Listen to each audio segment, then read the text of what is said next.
안녕하세요. 만나서 반갑습니다. 여러분들과 같이 한검 심화 과정을 진행하게 될 김영준입니다. 이렇게 처음으로 만나게 돼서 정말 반갑습니다. 앞으로 이제 긴 시간 동안 여러분들과 같이 한국사 검정능력 시험 심화 과정을 진행하게 될 건데요. 오늘은 이제 간단하게 오리엔테이션 시간을 가져볼까 합니다.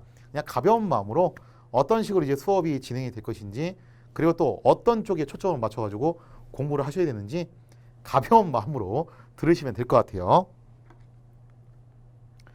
자, 한국사 검정능력 시험 심화 시험이죠. 여러분들이 지금 현재 심화 과정을 보시려고 하시는 건데, 심화 과정은 예전에 있었던 고급 과정에 준해요. 사실상 이제 그거하고 거의 비슷한 수준이라고 보시면 되고요. 그리고 문제 유형도 기존하고 아주 크게 달라진 건 없습니다. 그래서 한국사 검정능력 시험은 최근 들어서 문제 유형이 엄청 크게 달라지는 건 아니에요. 이거는 옛날에 초창기 시절에는 문제 유형이 확확 바뀌는 경우가 있었는데, 어느 정도 안정기에 접어든 다음부터는 그렇게까지 문제 유형이 확확 바뀌지는 않는다는 거죠. 물론 가끔가다 기습적으로 새로운 유형의 문제가 나올 때는 있을 수 있겠지만, 그게 그렇게 못 풀 정도는 아닙니다. 착실하게 공부를 했다면 충분히 응용 능력을 발휘해서 풀 수 있는 수준의 문제들이 나온다라는 거죠. 자, 그러면 시험 문제가 어떤 쪽이 많이 나오냐 했을 때, 전반적으로 봤을 때요, 근대 이전이 56%, 그 다음에 근현대사가 44%, 꼭 100% 이렇다는 건 아닌데 어디까지나 추세가 그렇다는 겁니다. 추세가 이런 방식으로 진행이 된다는 거죠. 그래서 근대 이전이 출제 비율이 좀 살짝 높다고 볼 수가 있는데요. 근대 이전 중에서도 특히 어느 쪽 구간이 문제 비율이 좀 많이 나오냐면요, 조선시대 비중이 상당히 높다고 볼 수가 있겠습니다. 그래서 뭐 전반적으로 봤을 때 조선시대 문제 출제의 비중이 좀 다소 있는 편이라고 보시면 될 것 같아요. 그래서 제가 수업 구성을 할 때도 특히 조선시대에 관련해 가지고 상당히 이제 좀 이제 문제를 많이 좀 짚고 넘어갈 수 있게끔 강의 시간 배분을 많이 해놨습니다. 자, 그래서 이제 요 점을 이제 착안을 해주시고, 그러면 주제별로 봤을 때 크게 이제 이렇게 나눌 수가 있겠죠.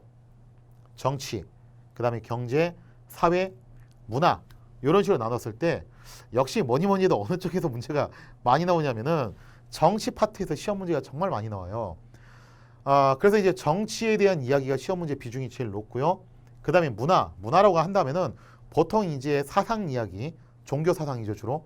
유교, 불교, 뭐 도교, 그 다음에 또 이제 근대 파트로 넘어가면은 동학이라든가 서학, 이런 것들이 이제 좀 나오기 시작을 하죠.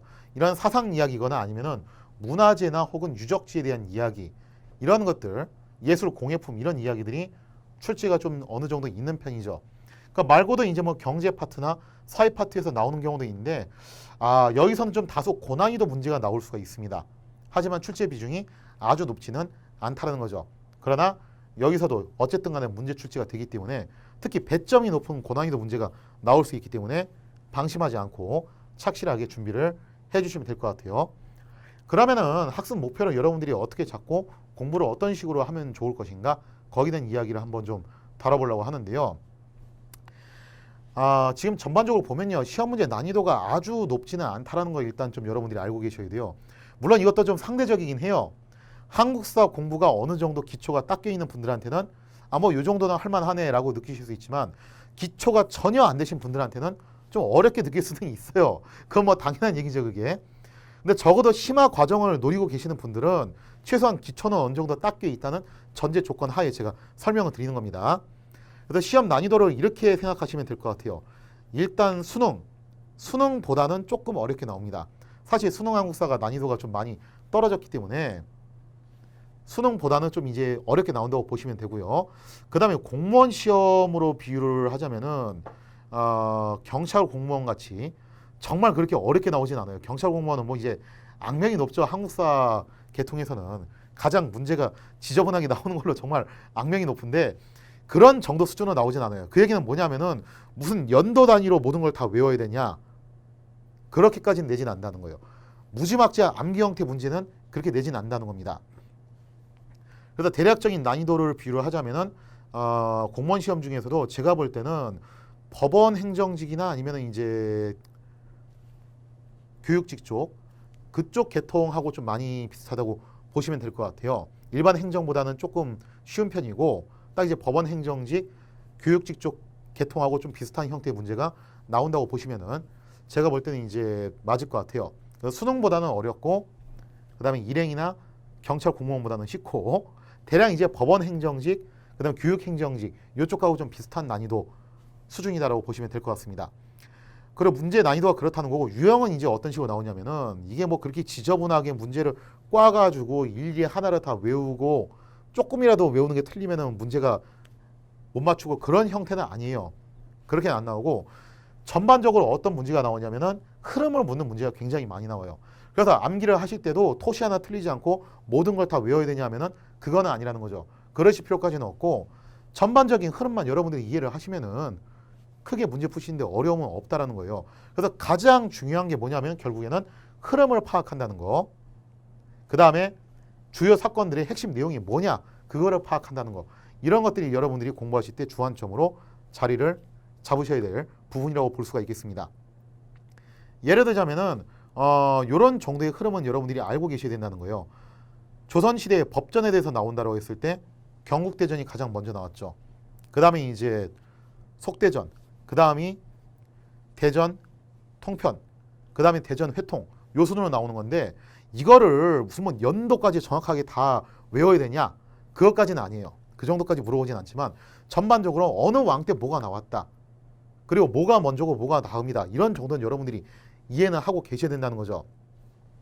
자, 그 다음에 이제 사건들의 핵심 내용 왕대 업적 같은 건 많이 물어보잖아요. 그죠? 고려 태조 왕건 때 주요 업적이 뭐가 있냐 했을 때 뭐 북진정책, 그 다음에 흑창을 만들었다는 거 애민정책 중에 하나가 그거죠. 그 다음에 호족 관련해 가지고서는 통제정책하고 융화정책이 있었는데 통제정책으로 하면은 뭐 이제 기인제도, 사신관제도, 그 다음에 호족에 대한 화합제도 하면은 사성제도, 그 다음에 혼인정책 이런 식으로 각각의 핵심 포인트들을 파악해 두시는 것 정도는 필요하시다라고 볼 수가 있어요. 그래서 이제 다시 정리해서 말씀드리자면은 일단 첫 번째로 여러분들이 하셔야 될 게 뭐냐면은 전반적인 흐름을 이해하셔야 된다는 거. 그 다음에 두 번째로 하셔야 되는 게 뭐냐면은 토시 하나 틀리지 않고 외우실 필요까지는 없지만 물론 다 외우시면 좋아요. 이거는 뭐 앞으로도 거듭 말씀드리겠지만 외우지 말라는 건 아니에요. 다 외울 자신이 있으면 다 외우셔도 좋지만 굳이 무리는 안 하셔도 된다는 거예요. 나는 도저히 다 외울 수 없는 그런 뇌 용량을 갖고 있다 하시는 분들은 일단 핵심 포인트들만 몇 개 짚고서 넘어가셔도 문제 푸시는데 크게 부담은 없으실 거라는 겁니다. 그래서 이런 정도로 이제 여러분들이 방향을 잡고서 차근차근 해 나가신다면은 기초만 탄탄하면은 한국사 검정능력 시험 심화는요 여러분들이 분명히 좋은 성적을 거두실 수 있을 것이다 라고 저는 이렇게 자신 있게 설명을 드리고 싶습니다. 자, 그래서 무엇보다는 이제 기초를 다져두시는 게 중요하고 기초가 다져지고 난 다음에 흐름을 파악하고 주요 사건 핵심들을 파악하셔라. 이렇게 하면은 한검 심화는 완벽하게 클리어할 수 있다. 이런 정도로 정리가 되겠습니다. 자, 그럼 이제 앞으로 저하고 같이 선사시대부터 시작해가지고 현대 대한민국까지 쭉 대한민국 5천년에 가까운 역사를 진행을 하게 될 텐데요. 시작하기 앞서서 나름 뭐 포부라고 해야 되나요? 각오라고 해야 되나요? 그래도 그런 거 하나쯤은 좀 하는 게 필요하잖아요. 그래도 오리엔테이션 시간인데 거기 관련해 가지고 저는 뭐 이제 이렇게 말씀드리고 싶어요. 대학이라는 곳에 들어와 가지고 제가 처음에 수업 들었을 때 이런 질문을 받았어요. 나중에 뭐가 되고 싶냐? 그래서 막 여러 가지 답변들이 나왔죠. 그래서 저는 이제 그런 얘기를 했어요. 나중에 저는 역사 선생님이 되고 싶습니다. 물론 제가 뭐 이제 사범계 계통은 나오진 않았지만 어쨌든 이제 저는 그걸 목표로 들어왔으니까 저는 순수 역사 전공자예요. 참고로. 자, 그랬더니 이제 대학 교수님이 그런 말씀을 하시더라고요. 역사 선생님이 되는 거 좋다. 근데 역사 선생님이 되는 것은 인생의 목표가 아니다. 진짜 목표가 되는 것은 뭐가 돼야 되냐면은 훌륭한 역사 선생님이 되는 거다. 그럼 훌륭하게 되기 위해서 어떻게 되냐? 끊임없이 자신을 갈고 닦고 수양을 해야 된다. 그걸 하기 위해서 어디에 온 거다? 바로 대학에 온 거다라는 말씀을 하시더라고요. 아마 여러분들 각자 목표가 있을 겁니다. 한국사 검정능력시험 심화 과정을 이수를 하고 이걸 합격을 한다. 이게 여러분들의 1차적인 목표겠죠. 하지만 이게 인생의 궁극적인 목표는 아닐 거예요. 이거 왜 하려고 하십니까? 뭐 때문에 하세요? 여러 가지 이유가 있을 거예요. 내 실력이 어느 정도인지 테스트 해보려고 혹은 뭐 취업 때 필요하니까 아니면 이제 어떤 시험을 보기 위한 기본 조건으로 이게 갖춰져야 되기 때문에 여러 가지 이유들이 있으시겠죠. 마찬가지예요. 한국사 심화 과정을 합격을 한다는 것은 어디까지나 여러분들의 목표를 달성하기 위한 발판인 거지 이거 자체가 궁극의 목표는 될 수가 없다는 거죠. 자, 그래서 역사를 공부할 때도요. 일단은 시험이니까 어쩔 수 없이 시험에 맞춰가지고 공부를 하시는 것도 필요하지만 궁극적으로 공부를 하시는 과정 속에서 역사란 무엇인가, 역사를 왜 공부를 해야만 하는 것인가 거기에 대한 고민도 한 번쯤 해보는 시간을 가졌으면 합니다. 어떻게 보면 그것이 진짜 교육이 될 수도 있겠죠. 자, 이렇게 해서 오늘 오리엔테이션 시간에는요. 간단하게 한검 심화 과정이 어떤 과정인지 거기에 대한 설명을 마쳤고요. 앞으로 하나하나 차근차근 여러분들하고 저가 같이 대화를 나눠가면서 처음부터 끝까지 완주할 수 있도록 다 같이 힘을 내도록 파이팅 한번 하면서 끝내도록 하겠습니다. 자, 그러면은 끝까지 전부 완주할 것을 기원하면서 다 같이 파이팅!